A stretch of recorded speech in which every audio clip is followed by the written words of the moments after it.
नमस्कार बच्चों, स्वागत है आपका हिंदी की ऑनलाइन क्लास में। आज मैं आपको करवाने जा रही हूँ आपकी पाठ्य पुस्तक वसंत भाग 2 से कक्षा 7 के लिए पाठ 16, जिसका नाम है भोर और बरखा। ये कविता है, या कविता ना समझ के आप इनको भी पद समझ सकते हैं, जैसे सूरदास के पद होते हैं। तो ये जो पद दिए हुए हैं, इनको किसने लिखा? इनको मीराबाई जी ने लिखा है। और वो जो हैं इन पदों के द्वारा, इन दोहों के द्वारा, इन पंक्तियों के द्वारा जो है कृष्ण की बाल लीलाओं और कृष्ण के आने पर जो उनके मन में उत्साह उमंग भर जाती है, उसका वर्णन किया है। ठीक है, तो चलिए शुरू करते हैं। देखो, यहां जा शब्द इसी के साथ मिला हुआ है, जागो। ठीक है, तो मीराबाई क्या कह रही है? जागो बंसी वारे ललना, जागो मोरे प्यारे, रजनी बीती भोर भयो है, घर घर खुले किवारे। तो यहाँ पर मीराबाई जी यशोदा माता के रूप में बात कर रही हैं कि यशोदा माता अपने पुत्र को कैसे जगा रही हैं कि जागो बंसी वारे ललना। बांसुरी बजाते थे कृष्ण, तो उन्हें क्या नाम दिया हुआ है? बंसी वारे, यानी बंसी बजाने वाले।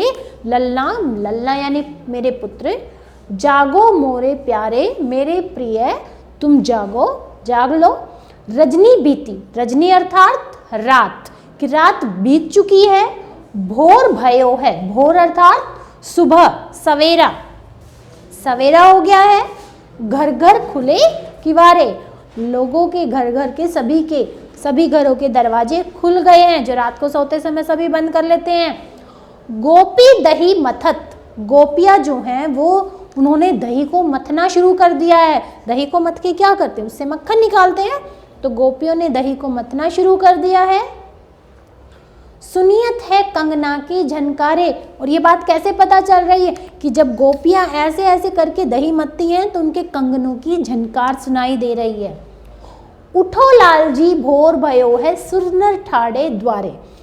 यशोदा माता क्या कह रही हैं कि हे मेरे पुत्र उठो, सुबह हो गई है। सुर नर, यहां पर सुर नर का मतलब है सुर अर्थात देवता और नर अर्थात मनुष्य, कि सभी देवता और मनुष्य ठाड़े द्वारे, सभी द्वार पर खड़े हैं आपके इंतजार में। ग्वाल बाल सब करत कुलाहल, जय जय सबद उचारे। जितने भी तुम्हारे सखा हैं, तुम्हारे मित्र, ग्वाले मित्र हैं, वो सब क्या कर रहे हैं? कुलाहल यानी शोर कर रहे हैं बाहर खड़े होके। कैसा शोर कर रहे हैं? जय जय शब्द उचारे, तुम्हारी जय जयकार कर रहे हैं। माखन रोटी हाथ मलीनी, गौवन के रखवारे। सभी ग्वाले जो हैं, जो गायों की रक्षा करते हैं, उनकी देखभाल करते हैं, वो हाथ में मक्खन और रोटी लेकर गायों को चराने ले जाने के लिए तैयार खड़े हैं। मीरा के प्रभु गिरधर नागर, शरण आया को तारे। तो यहाँ पर मीराबाई क्या कह रही है कि मेरे जो प्रभु हैं, कृष्ण की भक्ति में मीराबाई इतनी लीन रहती थी कि वो उन्हें अपना पति सब कुछ मान लिया था उन्होंने उसे। तो मीरा क्या कह रही है कि मेरे जो ये प्रभु हैं गिरधर नागर, गिरधर नागर यानी गिरी का अर्थ होता है, गिर मतलब अर्थात पर्वत को उठाने वाला। तो कृष्ण जी ने पर्वत को उठाते, इसलिए उनको वो गिरधर नागर कह रही हैं कि वो जो है ऐसे हैं जो भी उनकी शरण में आता है। शरण आया को तारे, यानी जो उनकी शरण में आता है वो उसका उद्धार कर देते हैं।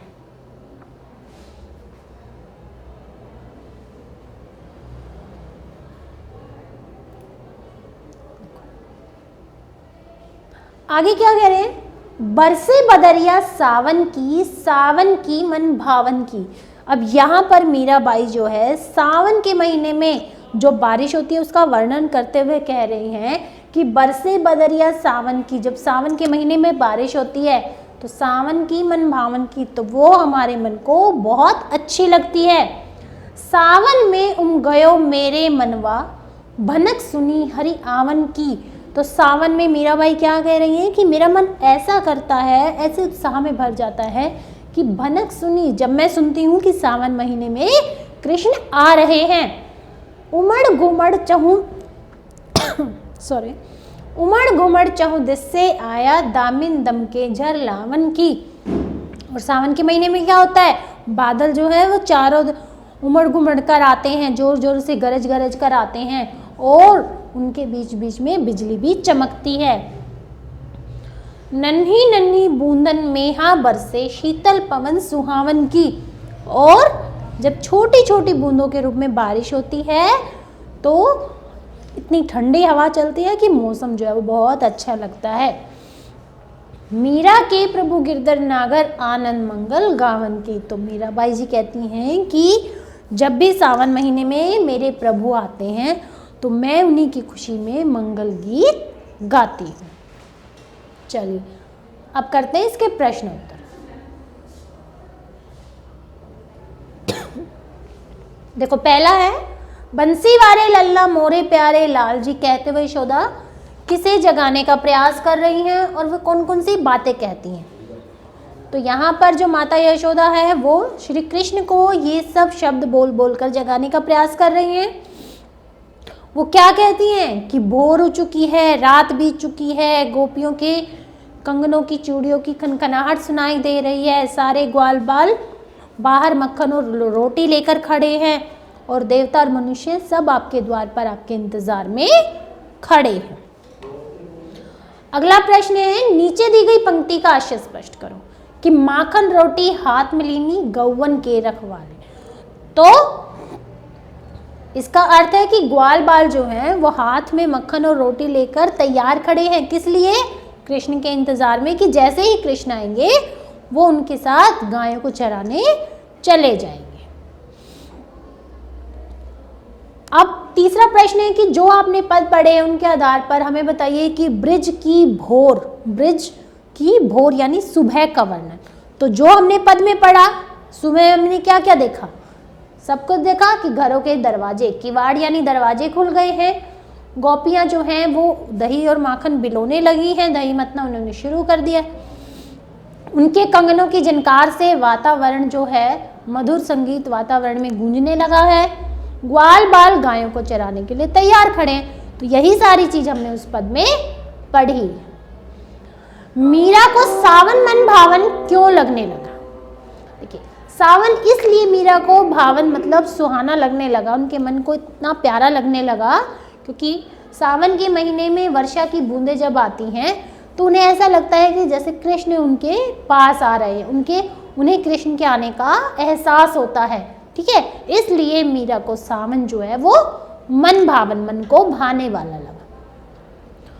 और अब है इसका आखिरी प्रश्न कि पाठ के आधार पर सावन की विशेषताएं लिखिए। देखिए प्रस्तुत पद में सावन का बड़ा ही मनोहारी वर्णन किया हुआ है, मन को भाने वाला, अच्छा लगने वाला, कि सावन के महीने में मन भावन वर्षा होती है, बादल चारों ओर से उमड़ घुमड़ कर आते हैं, बिजली चमकने लगती है और वर्षा की झड़ी लग जाती है, छोटी छोटी बूंदों के रूप में बारिश होती है। ठीक है, और पवन यानी शीतल और ठंडी हवाएं चलती है। तो इसलिए सावन का महीना जो है वो मीरा को कृष्ण की भक्ति में लीन रहने के लिए बहुत ही अच्छा लगता है। तो यहाँ पर जो है ये सारे प्रश्न उत्तर जो आपके समाप्त होते हैं। आशा करती हूँ कि इस वीडियो के द्वारा आपको मीराबाई के द्वारा रचित ये पद और इनसे संबंधित प्रश्नोत्तर अच्छी प्रकार से समझ में आ गए। धन्यवाद।